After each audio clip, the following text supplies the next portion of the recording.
والصلاة والسلام على من والاه واقتفى أثره واهتدى بهداه. الحمد لله الذي أنزل على عبده الكتاب ولم يجعل له عوجا. الحمد لله الذي أقامنا بين عباد الله الذاكرين. الحمد لله الذي أقامنا بين عباد الله الراكعين الساجدين الذين هم لربهم ذاكرون. قال سبحانه وتعالى: إن الذين قالوا ربنا الله ثم استقاموا تتنزل عليهم الملائكة ألا تخافوا ولا تحزنوا وأبشروا بالجنة التي كنتم توعدون. ثم قال سبحانه وتعالى: فاستقم كما أمرت. فاستقم كما أمرت. سيدنا عبد القادر الجيلاني رضي الله عنه وأرضاه كان يخدمه أحد الأحباب، خدمه 5 أعوام، ثم وقف بين يديه قال له: يا سيدي، أنا خدمتك 5 سنين، ما رأيت منك كرامة، ما رأيت منك خارقة للعادة.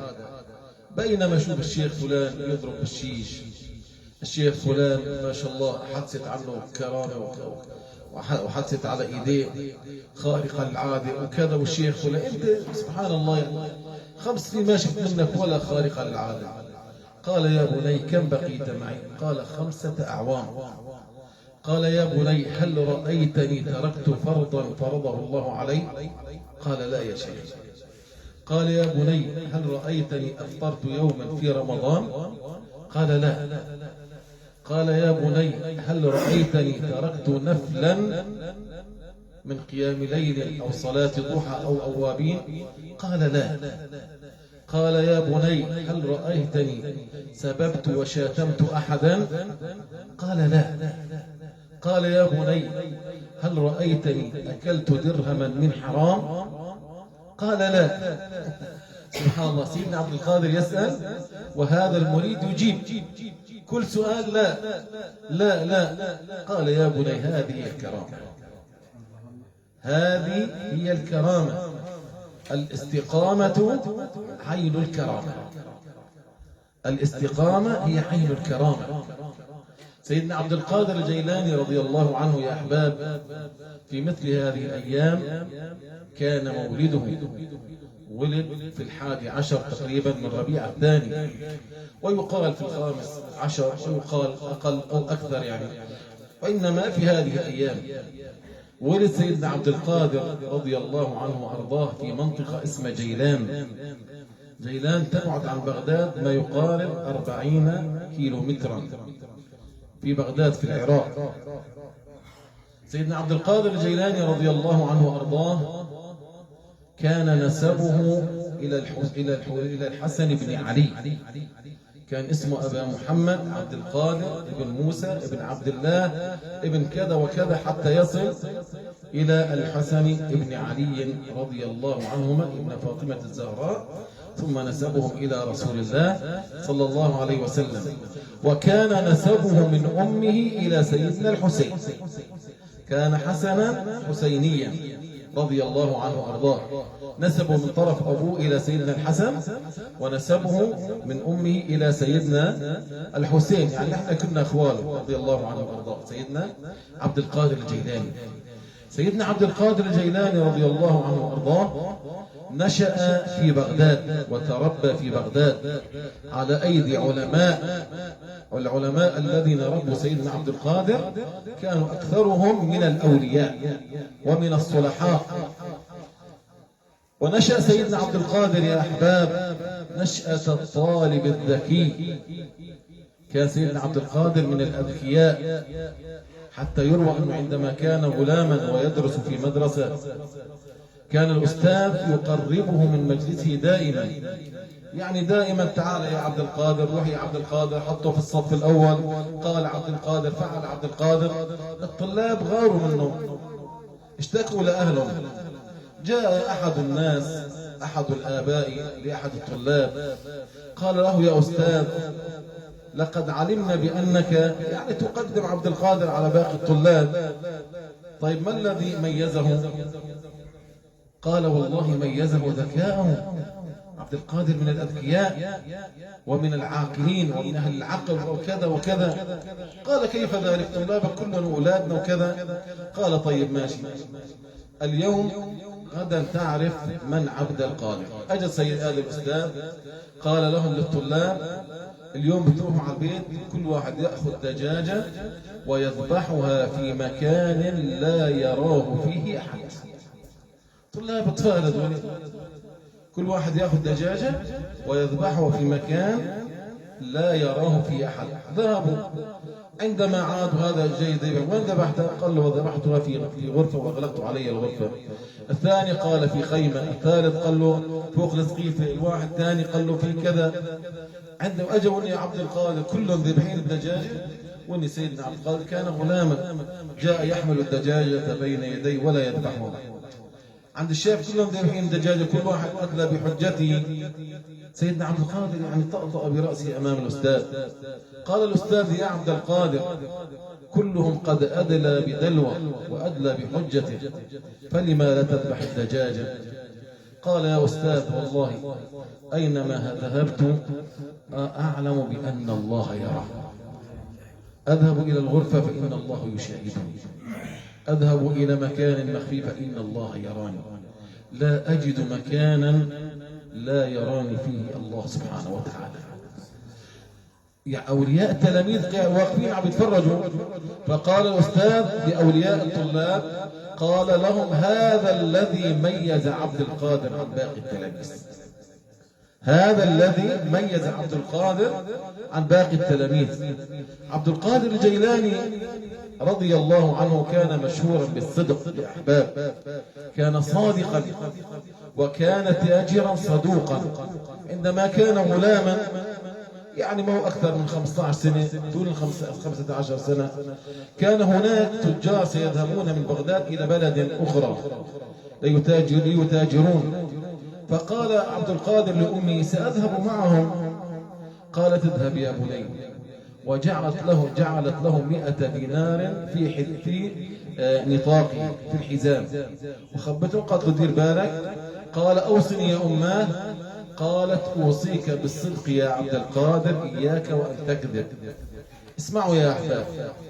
فذهب سيدنا عبد القادر رضي الله عنه وأرضاه مع القافلة، وإذا باللصوص قطاع الطريق أوقفوهم في وسط الطريق، أخذوا تجارتهم، سلبوا من هذا وأخذوا من هذا، أخذوا الحمل وأخذوا، فتشوهم وكذا. قالوا شافوا لعبد القادر لحاله، قالوا: هي يا غلام، ماذا عندك؟ قال: عندي 100 دينار. قالوا: أتهزأ بنا؟ أين 100 دينار؟ قال: أضعها في حزامي، عندي حزام وبحطها بالحزام. قالوا: أتكذب علي؟ قال: والله أنا لا أكذب. أين أخرجها؟ لشو؟ طالع سيدنا عبد القادر، طالع الحجاب اللي طالع منه 100 دينار. قالوا: ويحك أيها الغلام، كيف تقول أن نحن قطاعين طرق؟ يعني شلون عم تقول أنا عندي 100 دينار ونحن عم نشلحك وكذا من نشلح الناس؟ قال: لأن أمي أوصتني وقالت لي: يا عبد القادر، إياك أن تكذب، عليك بالصدق. وأنتم سألتوني كم عندك؟ والله لا، ما بحسن أكذب عليكم. قالوا: هكذا قالت أمك؟ قالوا: نعم. قالوا: من أنت؟ قال: أنا عبد القادر. قال: فأسلم هؤلاء القطاع الطريق، ويروى أنهم 40 رجلا، وكلهم صاروا من الأولياء، تركوا هذه المهنة. فهذا الصدق سيدنا عبد القادر الجيلاني رضي الله عنه وأرضاه. سيدنا عبد القادر يا أحباب كان مذهبه حنبليا، وكان يفتي على المذهبين الحنبلي والشافعي رضي الله عنه وأرضاه. وأول ما تعلم علوم القرآن، تعلم القرآن بجميع علومه، ثم تعلم الحديث عند علماء الحديث، ثم تعلم الفقه، ثم درس العقيدة، ثم درس وتعلم العلوم رضي الله عنه وارضاه. كان نهاره وليله مليء بالعلوم، وبقي 30 عاما يتعلم العلم.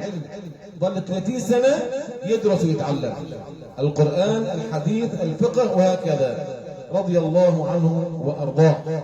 وكان يعلم الناس. سيدنا عبد القادر كان غنيا، كان عنده مال كثير، وكان ينفق الكثير، وكان سخيا تقيا ورعا رضي الله عنه وأرضاه. تكفيه اللقمة واللقمتين. يجوا ضيوف كان يطعمهم اللحم والمرقة وغير ذلك، وكان يقتات على اللقمة واللقمتين رضي الله عنه وارضاه. وكان كل يوم في بيت سيدنا عبد القادر كان عنده طعاما يطعم السيارة الذين يذهبون والذين يؤمنون رضي الله عنه وارضاه. وكان ثابت اليقين. امتحنه الله تبارك وتعالى في يقين ذات يوم. قال كان سيدنا عبد القادر كان يعطي درسا في الزهد واليقين. أراد الله أن يمتحن سيدنا عبد القادر، فبعث الله له أفعى حية. قد جاءت الأفعى عندما دخلت إلى مجلسه أكثر الطلاب انهزموا، وما بقي إلا الذين ثبتهم الله. سيدنا عبد القادر لم يتزعزع من كرسيه وهو يدرس. جاءت الحية ودخلت في كم رجله وهو يدرس. قال ثم دخلت إلى صدره. ما زال يعطي الدرس للناس، يعطيهم درس باليقين. كيف يتزعزع يقين بالله تبارك وتعالى؟ فخرجت الأفعى ولفت على رقبته ولم يتزعزع ولم يتسنى له أن يتحرك أبدا. سيدنا عبد القادر رضي الله عنه وارضاه قال ثم خرجت منه ووقفت أمامه. قال وكأنها تكلمه ويكلمها، وكأنها تكلمه ويكلمها. قال فضحك. قال له التلاميذ يا سيدي عبد القادر ماذا تقول للأفعى وماذا تقول لك الأفعى؟ قال والله وقفت أمامي وتقول لي يا عبد القادر لقد امتحنت 1000 من الأولياء فطاشت وجهتي. بإيش؟ باليقين. وكان شأنهم بين ثلاث، منهم من ترك وانهزم وهرب، ومنهم من ثبت ظاهره وباطنه خائف، ومنهم القليل من ثبته الله كما ثبتك يا عبد القادر. أبشر أنت من الصالحين. قال هكذا تقول له الأفعى، أبشر أنك من الصالحين.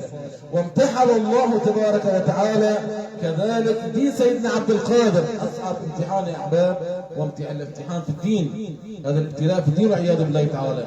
سيدنا عبد القادر كان يعطي درسا ثم انتهى الدرس ذهب الطلاب وإذا به تأتي كوكبة من النور فوق رأسه ورجل من نور يرقد ويجلس على هذا العرش. قال له أنا ربك يا عبد القادر. طلع سيدنا عبد القادر كوكب من نور ورجل يجلس من نور. قال أنا ربك يا عبد القادر، قبلت منك العمل ورضيت عنك وأبحت لك الحرام. ما بدي خلص لا تصلي ولا تصوم، وزني وافعل ما شئت، خلص أنا رضيت عنك. قال كذبت والله إنك أنت الشيطان. قال وكيف عرفت يا عبد القادر؟ قال لأن الله تبارك وتعالى لم يحط عن النبي صلى الله عليه وسلم. كان النبي يصلي حتى تتفطر قدماه، وكان يصوم ربما صام الشهر والشهرين، وكان النبي لا يجد لقمة يأكلها وهو أفضل مني، وما أحط الله عنه الفرض أبدا، فإنك الشيطان والله. قال لقد نجوت مني يا عبد القادر بولايتك. قال والله كذبت أيها الشيطان. قال بما؟ قال نجوت منك بحول الله وقوته.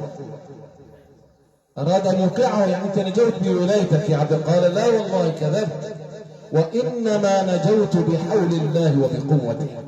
قال ثم تضاءل هذا النور فصار نارا ثم انصرف سيدنا عبد القادر. هذا سيدنا عبد القادر له كرامات عدة رضي الله عنه وأرضاه. وكان عالما، كان تقيا متواضعا سخيا كريما رضي الله عنه وأرضاه. كان يتخلق بأخلاق رسول الله صلى الله عليه وسلم. دائما كان يتخلق بأخلاق رسول الله صلى الله عليه وسلم. إذا استغضب لا يغضب إلا إذا انتهكت حرمة من حرمات الله. لا يغضب إلا إذا انتهكت حرمة من حرمات الله تبارك وتعالى. هذا سيدنا عبد القادر رضي الله عنه وأرضاه. يقول عنه سيدنا أحمد الرفاعي رضي الله عنه عن سيدنا عبد القادر، يقول سيدنا عبد القادر رضي الله عنه وأرضاه: كان عنده بحر الحقيقة على اليمين وبحر الشريعة على الشمال، كلما اغترف من هذا واغترف من هذا ثم أعطى الناس. علم الحقيقة وعلم الشريعة. لذلك له قول سيدنا عبد القادر: من تحقق ولم يتشرع فقد تفسق. من تحقق ولم يتشرع فقد تفسق. وهناك قول للإمام مالك ينسب للإمام مالك: من تصوف ولم يتشرع فقد تفسق، ومن تشرع ولم يتصوف فقد تزندق، ومن جمع بينهما فقد تحقق. ومن جمع بينهما فقد تحقق. نعم، تحقق بالشريعة وبالحقيقة. ثم يقول سيدنا عبد القادر رضي الله عنه وارضاه: طر إلى الله بجناحين. طر إلى الله بجناحين: جناح الحقيقة وجناح الشريعة. لا تكن صوفيا جاهلا، لا، تعلم. لا تكن صوفيا جاهلا، نعم، ولا تكن قاسيا، ولا تكن قاسيا. ديننا يا أحباب دين وسطية، وكذلك جعلناكم أمة وسطا لتكونوا شهداء على الناس ويكون الرسول عليكم شهيدا صلى الله عليه وسلم. فإذا هذه نبذة عن حياة سيدنا عبد القادر في ذكرى ميلاد سيدنا عبد القادر رضي الله عنه وأرضاه. سيدنا عبد القادر يا أحباب عاش 90 عاما. عاش 90 عاما. كان كما قلنا فقيها تقيا نقيا، تقيا نقيا فقيها.